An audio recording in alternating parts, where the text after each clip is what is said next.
So I'm here with the one and only Marcus Radich from PageProof, who I just love chatting with. It's a great opportunity to just talk about some fun ideas that are about things that are going on in our industry in the design space. So welcome back to CreativePro Conversations. Thank you for having me. It's always good to chat with you. Love it. So it's really appreciate the time. So I was on an email thread this morning that I just have to share with you because I think you'll get it. This is one of those. I woke up, I got some coffee, and I'm checking my email. And I know you're not supposed to check your email first thing, but I am looking at my phone, and I'm flipping through this email thread, which is two people on my team going back and forth about a button. And the conversation goes like this: why is the button there? I don't know what you're talking about. I see a button. What are you looking at? And it went back and forth about, and I just kept thinking, could we use PageProof, please? Could we find some way to both be talking about the same thing at the same time? I don't know. I just had to share this with you because it feels to me like so much friction happens in the design community and in every company, really. So much friction happens just about these kinds of conversations where it's really hard to be clear about what you're talking about. Like, you could write 2 paragraphs, or you could just show and circle and say this. And I love that, we've been using PageProof for a while, but I love that we can do that in that space. We can have that kind of conversation where we're not just saying, where's the button, but we can circle it and point to it. Yeah, it's actually a good point. And it goes.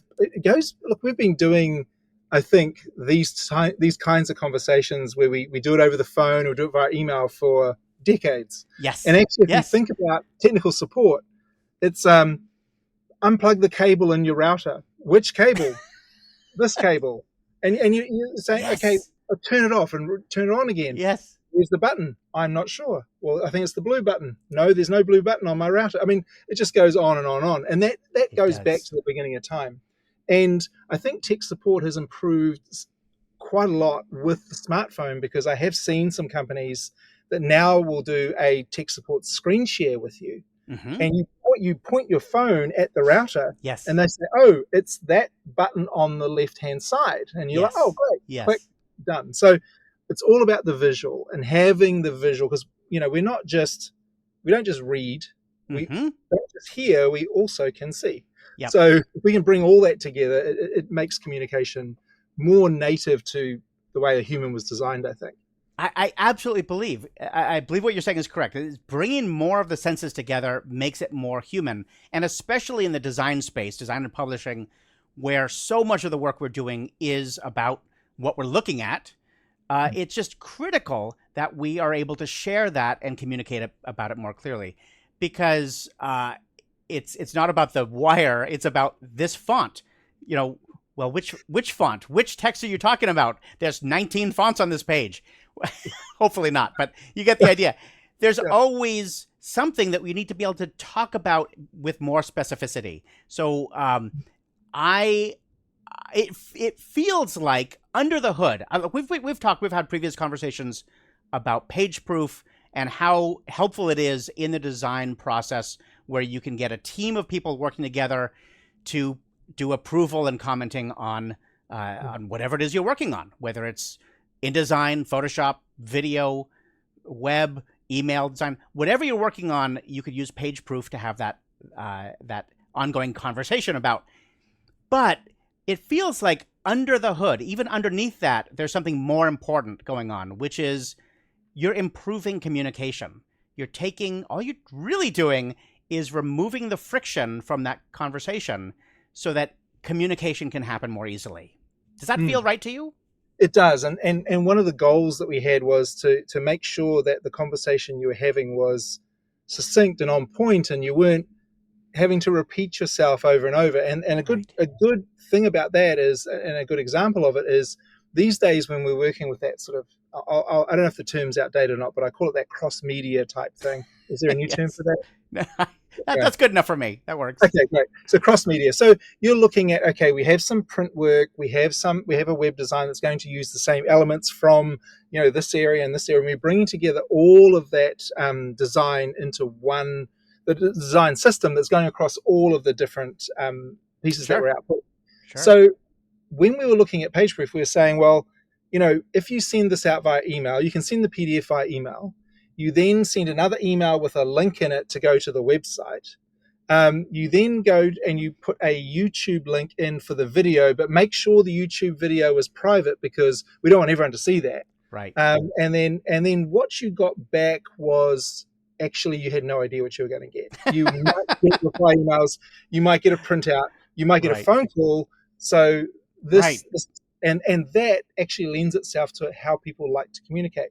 If people find it hard to communicate, the first thing they do is revert back to their most basic communication style. So if a person loves ringing people, if they find it hard to communicate, they're just going to ring you.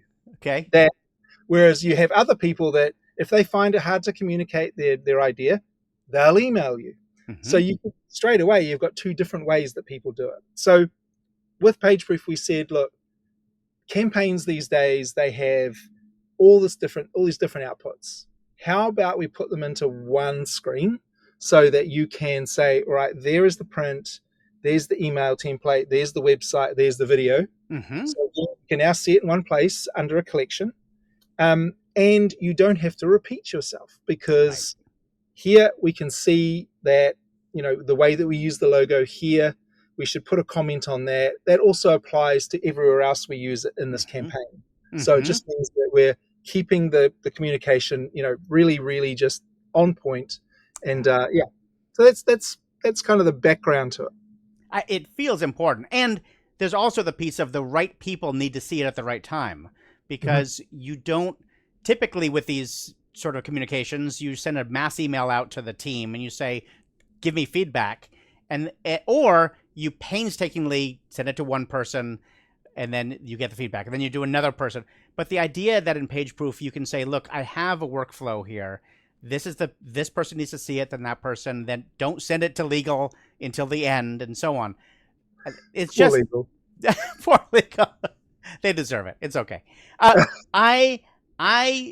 It's just, again, about, it's improving the communication. I mean, is that way back when you started working on PageProof, is that, what were you thinking? What was your underlying, I want to say, what's your why? Why the heck are you doing this thing?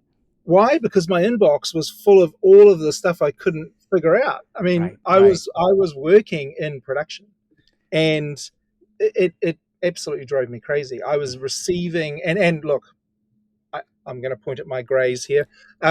This is back in the day when people sent not only emails. Emails were kind of new at the time that we thought about this. So we were getting emails coming through. People were like, oh, here's my little whiz-bang feedback on email. But there was still a fax machine. And, and then we still had people turning up on bicycle couriers. Now, you don't see bicycle couriers as much anymore as we used to. Yeah. We would have bicycle couriers ripping in, somebody paid them $40 or whatever it was, some huge amount of money to deliver a tube which had a proof in it that they unrolled, and we drew all over it. So those were the kind of things that drove us crazy. We were looking at all the feedback and how it was coming in, and I guess the driver was, one of the big drivers was, handwriting is not really the best communication tool for doing something that needs to be so accurate. Yes. So we would do things based on the feedback we were getting, but it just wasn't absolutely clear. So that was the fundamental. The secondary to that was receiving two pieces of feedback that contradict each other. So you receive the facts in from the managing director, and then you receive in the email from the CEO. And you're like, these two people are talking about completely different design directions. What do we do? Right. Get everybody on the phone, right? Until we decide.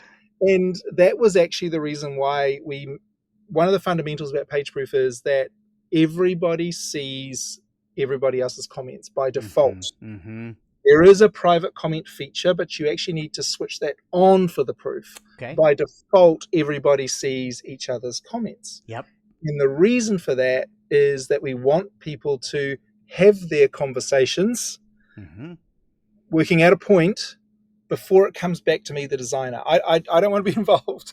You guys figure it out inside the commenting system. You figure out what your decision is, and then I can just see there's the decision. Great. I love that. My life is easier. So the communication, I think, is important. The communication is done inside the platform, and then all that's communicated to the designer is, here are our final decisions. So it makes it much easier. I love this line that you just said that I feel like could be the tagline.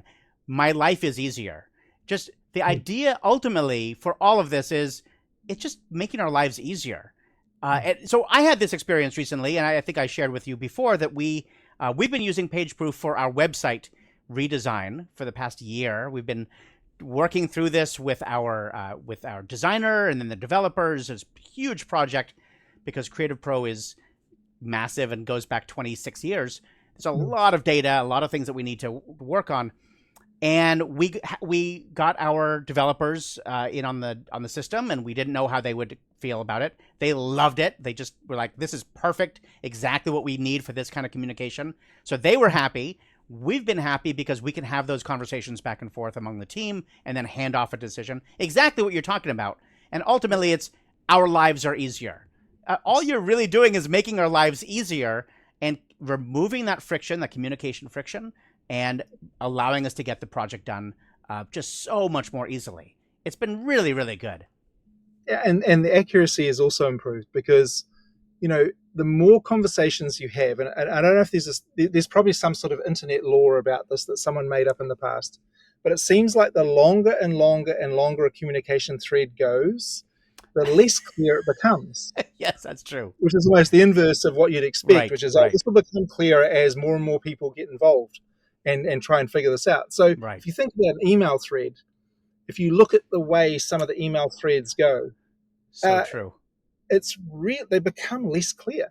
And then you're like, well, which one is the actual decision? So the great thing about what we did with PageProof was you can have these conversations and then you can mark, this is the decision here. So you actually check it off as a to-do. You say, this is the to-do for the designer. And that just means I actually don't need to read the thread. There's what I need to do. Good. Great. And you can look back at the thread as a designer. You can go back through the thread if you want to. Whereas with an email thread, you actually have to read the whole lot. You've got to read the whole. It's a great point. And the fact that accountability, the background is still there is important because sooner or later, someone's going to have to say, so why did we make that decision? And you can go back and you can figure out why it was. Or who was it that made that decision? You have so much accountability built into the system because you're looking at it from a team's approach. You know how teams work. So I think it's really great. It's really great. So I want to push AI stuff. AI, we cannot have a conversation without talking about AI. No, we can't. It is a contractual obligation apparently now in today's tech world. And it's funny because you were talking about this email thread, and I'm like, well, you could just copy the whole email thread out and put it into AI and say, what were we talking about? Yeah. And it seems like that kind of simplification would be interesting. But you're using AI in a very different way in PageProof. Can you talk a little bit about that? Is that absolutely. I always like bringing up AI because you have a degree in this. It goes back to the very beginning. Yeah, and it's very out of date. I mean, I'm 1990s AI, but interestingly, the fundamentals are very, very similar. But I mean, I still get surprised at some of the things I see, and I sit there and I think, how does that algorithm work? Anyway, we won't bore people with that. But what's interesting about the way that we're looking at AI, there's a couple of things that we think are important.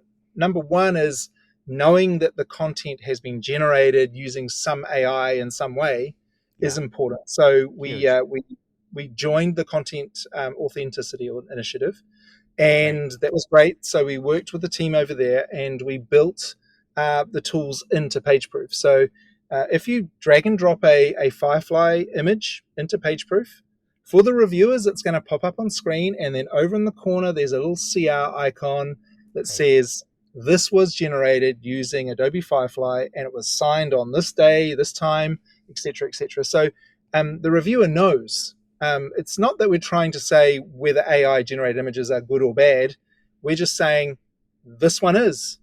Your choice of how you treat it, that's up to you. But at least you know where it's come from. Are we seeing that with other developers? Firefly, of course, Adobe is very connected with the Content Authenticity Initiative. And by the way, for people who are watching, if you don't know about the CAI, definitely we'll put links in show notes and so on. But check out the Content Authenticity Initiative, because what they're doing is really important work for now and the future. So it's important that people understand that this technology is out there. And I love that PageProof is incorporated into your system. So Firefly does this. Are other systems also? Yeah, DALL-E does it. So DALL-E by default also signs all the content, even through to things like, I think some of the new cameras. There's a Nikon camera that's just come onto the market. I think Nikon are in the initiative with us as well. Yep. So those cameras will actually put a signature on the photography that's coming out of them that says this is authentic. So if you take one of those shots from the Nikon camera, drop it into PageProof, PageProof will pop up and say, hey, this has got a content authenticity signature on it, and we'll show you that as well. And that'll show you information like who the photographer was, all those sorts of things. So really useful, not just for AI, but also to verify that, who originally owned this shot. And as the cameras adopt the CAI standard, it's going to be great for all of that. So now if we make the image in Firefly, put it on the screen, and take a shot with our Nikon camera, is it authentic? Is it or is it AI? Or does the ownership change to me? Does it? Well, this is going to be these. We're going to see debates in the future. It's not going to be about. It's just these are going to be amazing. So the CAI, the great thing is with the whole idea was, and we actually took it a step further. So we took the code which the CAI developed to actually detect this stuff, and we looked at it and said, well, hang on, nobody's doing this with content that's inside a PDF. So we developed our own detector that looks inside PDFs that have been uploaded to PageProof, finds those signatures inside those PDFs, and it surfaces for there as well. So there's some really cool stuff about that. But the other things that we have released, obviously things like smart tagging. So we're using AI to, and again, it's something inside PageProof that you switch on. We have it off by default because we respect people's, they want to make the choice about when they use AI and all that sort of thing. So this is off by default, but people can go in and switch on smart tags. And PageProof will, as you upload proofs, it'll detect what is inside the imagery or inside the documents, and it will tag the proof with some of those tags automatically. So that is really great. When you're sitting there and you think, I want to do something, an Easter promotion or something a bit in the future, and I can't remember, what do we call that file? I'll just type bunny. And you type bunny and boom, there are all of your things from last year pop up in search. So some really great use of that. So at some point, we want PageProof to become our operating system. We want to upload all of our files into PageProof. I know that's not the intention, but that is the kind of thing that, where was that file? I want some feedback. Yeah. I mean, maybe we'll see that start showing up in operating systems, but I love that you're incorporating in these clever ways to increase productivity and, again, remove friction. Just make our lives easier by giving us these tools. So it's not just about proofing, it's about the whole, just keeping everything a little bit more friction-free. I love that. We will be releasing, and we'll see it very soon in the future. There's some more features coming to PageProof for enhancing the PageProof intelligence quite significantly soon, which will help with, and I'm going to use the term, but I don't know if I should, but we're changing workflows to smart flows. So the workflows will do things that are a lot smarter than today, which is just from here to here to here. So there'll be some great stuff to do with workflows, not just a name change, but they will do things using a bit more intelligence to get things done. A really basic thing is, you choose a workflow. We're going to essentially go back through the usage of that particular workflow template over the last year that you've been using it. And we're going to analyze the deadline that you have set for the proof. And we're going to let you know whether this workflow is actually going to make deadline. Because we will say, hey, look, this workflow never completes in 3 days. Wow. So we will be bringing that stuff, and you'll be able to press a button to say set new deadline, and it will just set it to what the system believes the workflow can do. Just things like that, but there's a lot more. All right. I'm warming up to this idea. This idea of a smart flow, not just a workflow. I can warm up to that. That's good. That's good. That's compelling. Definitely. Listen, it is such a pleasure to catch up with you, Marcus, and talk about PageProof and what you guys are doing, and how you're making lives easier with all of this, in increasing the ability to communicate more clearly through the entire approval, comment, and process. So anyway, thank you for taking the time. It's a pleasure. This is great. Really great to see you again. And we'll see you at the Creative Pro Week. We'll see you at Creative Pro Week. I cannot wait. That's going to be great. All right. Take care. Thank you.